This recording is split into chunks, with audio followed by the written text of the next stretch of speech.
साथियों नमस्कार। पियाजे के संज्ञानात्मक विकास के सिद्धांत में कुछ प्रमुख अवस्थाएं हैं जो कि बहुत ही महत्वपूर्ण हैं। तो पियाजे महोदय ने बालक के संज्ञानात्मक विकास की व्याख्या करने के लिए संज्ञानात्मक विकास को 4 प्रमुख अवस्थाओं में विभक्त किया है। प्रत्येक अवस्था संज्ञानात्मक संरचनाओं में तालमेल बैठाने के बालक के प्रयासों को एक भिन्न रूप में अभिव्यक्त करती है। प्रत्येक अवस्था एक विशेष समयावधि में उपयुक्त होती है तथा प्रत्येक अवस्था अपनी पूर्व अवस्थाओं से अधिक उपयुक्त होती है। पियाजे ने संज्ञानात्मक विकास की 4 अवस्थाएं बताई हैं। पहली संवेदी पेशी अवस्था जो जन्म से 2 वर्ष तक होती है। दूसरी है प्राक संक्रियात्मक अवस्था जो 2 वर्ष से 7 वर्ष तक होती है। तीसरी है ठोस संक्रिया की अवस्था यह 7 वर्ष से 12 वर्ष तक होती है। चौथी है औपचारिक संक्रिया की अवस्था, यह भी वयस्कावस्था के प्रारंभ तक होती है।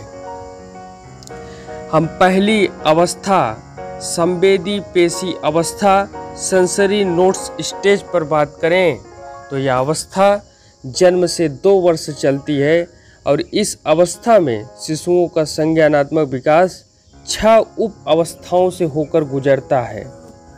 पहली उप अवस्था प्रतिवर्त क्रियाओं की अवस्था है।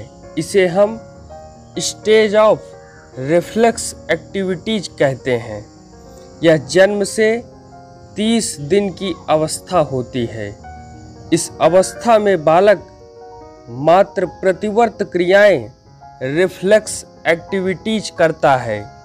इन प्रतिवर्त क्रियाओं में चूसने का प्रतिवर्त सकिंग रिफ्लेक्स सबसे प्रबल होता है। दूसरी उप अवस्था प्रमुख वृत्तीय प्रतिक्रियाओं की अवस्था है। इसे हम stage of primary circular reaction कहते हैं। यह अवस्था 1 से 4 माह की अवधि की होती है। इस अवस्था में शिशुओं की प्रतिवर्त क्रियाएं उनकी अनुभूतियों द्वारा कुछ हद तक परिवर्तित होती हैं, दोहराई जाती हैं और एक दूसरे के साथ अधिक समन्वित कोऑर्डिनेट होती हैं। इन व्यवहारों को प्रमुख सर्कुलर इसलिए कहा जाता है क्योंकि इन्हें दोहराया जाता है। तीसरी उप अवस्था है गौण वृत्तीय प्रतिक्रियाओं की अवस्था। इसे हम stage of secondary circular reaction कहते हैं। यह अवस्था 4 से 8 महीने की अवधि की होती है। चौथी उप अवस्था है गौण स्कीमेटा के समन्वय की अवस्था। इसे हम stage of coordination of secondary schemata कहते हैं। यह अवस्था 8 से 12 माह तक चलती है। इस अवस्था के बालकों का उद्देश्य तथा उस तक पहुंचाने के साधन में अंतर प्रारंभ हो जाता है।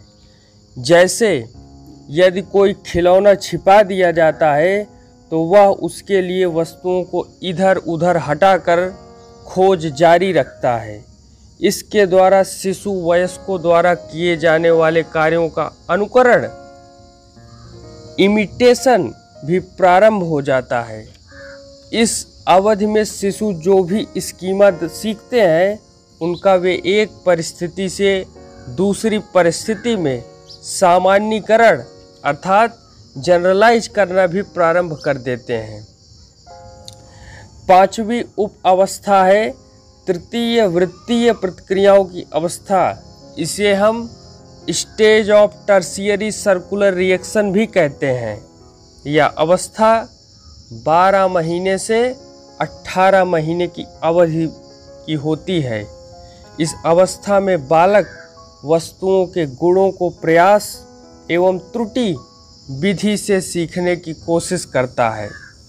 छठवीं उप अवस्था है मानसिक संयोग द्वारा नए साधनों की खोज की अवस्था। इसे हम stage of the invention of new means through mental combination भी कहते हैं। यह अंतिम उप अवस्था है जो 18 से 24 माह तक की अवधि की होती है। यह अवस्था होती है जिसमें बालक वस्तुओं के बारे में चिंतन करना प्रारंभ कर देता है। इस अवधि में बालक उन वस्तुओं के प्रति भी अनुक्रिया करना प्रारंभ कर देता है जो सीधे दृष्टिगोचर नहीं होती। इस गुण को वस्तु स्थायित्व अर्थात ऑब्जेक्ट परफॉर्मेंस भी कहते हैं। हमने 6 उप अवस्थाओं पर बात की जो संवेदी पेशीय अवस्था की 6 उप अवस्थाएं हैं। अब हम दूसरी अवस्था पर बात करेंगे जो है प्राक संक्रियात्मक अवस्था। इसको हम कहते हैं प्री ऑपरेशनल स्टेज। संज्ञानात्मक विकास की यह अवस्था 2 वर्ष से 7 वर्ष की होती है। यह प्रारंभिक बाल्यावस्था है। इस अवस्था को पियाजे महोदय ने 2 अवधियों में बांटा है। पहला है प्राक संप्रयात्मक अवधि जो 2 से 4 वर्ष तक होती है और दूसरा है अंतर्दर्शी अवधि जो 4 से 7 वर्ष तक चलती है। प्रथम अवधि जो प्राक संप्रयात्मक अवधि है जिसे प्री कॉन्सेप्चुअल पीरियड कहते हैं, इसमें संकेत, सिंबल और चिन्ह साइन का काफी महत्व होता है। पियाजे ने प्राक संक्रियात्मक चिंतन प्री ऑपरेशनल थॉट की 2 सीमाएं लिमिटेशन बताई हैं जो कि बिना जाने हम इस अवस्था को ठीक ढंग से नहीं समझ पाएंगे। तो पहला है जीववाद, इसे हम एनिमिज्म कहते हैं। जीववाद के चिंतन में एक ऐसी सीमा की ओर बताता है जिसमें बालक निर्जीव वस्तुओं को सजीव समझता है, जैसे कार, पंखा, हवा, बादल आदि सब उसके लिए सजीव होते हैं। आपने देखा होगा कि कभी कभी छोटे बच्चे पंखा चलाने पर खुशी व्यक्त करते हैं। क्यों? क्योंकि वे सजीवता को महसूस करते हैं और यही जीववाद एनिमिज्म की थ्योरी भी बताती है। दूसरा है आत्म केंद्रित, इसको कहते हैं हम ईगो सेंट्रिज्म। इसमें बालक सिर्फ अपने ही विचार को सही मानता है। उसे कुछ इस तरह का विश्वास हो जाता है कि दुनिया की अधिकतर चीजें उसके इर्द गिर्द चक्कर लगाती हैं। जैसे वह तेजी से दौड़ता है तो सूर्य भी तेजी से चलना प्रारंभ कर देता है।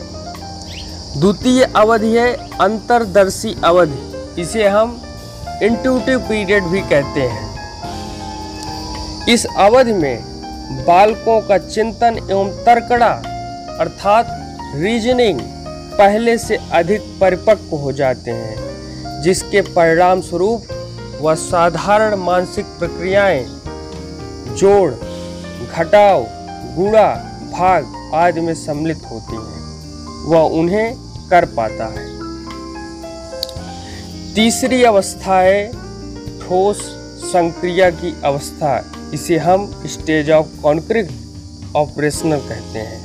और चौथा है औपचारिक संक्रियता की अवस्था, इसे हम स्टेज ऑफ फॉर्मल ऑपरेशन कहते हैं, जिसमें systematization, flexibility, effectiveness, hypothetically, objectivity, variables, इन सब का व्यापक महत्व हम देखते हैं। तो आज की चर्चा काफ़ी महत्वपूर्ण रही। आगे ही इसी तरीके से संज्ञानात्मक को, ये जो संज्ञानात्मक विकास है, इसको कुछ ऐसे कारक हैं जो प्रभावित करते हैं, इस पहलू पर भी हम बात जरूर करेंगे। बने रहिए हमारे साथ। धन्यवाद। जय हिंद।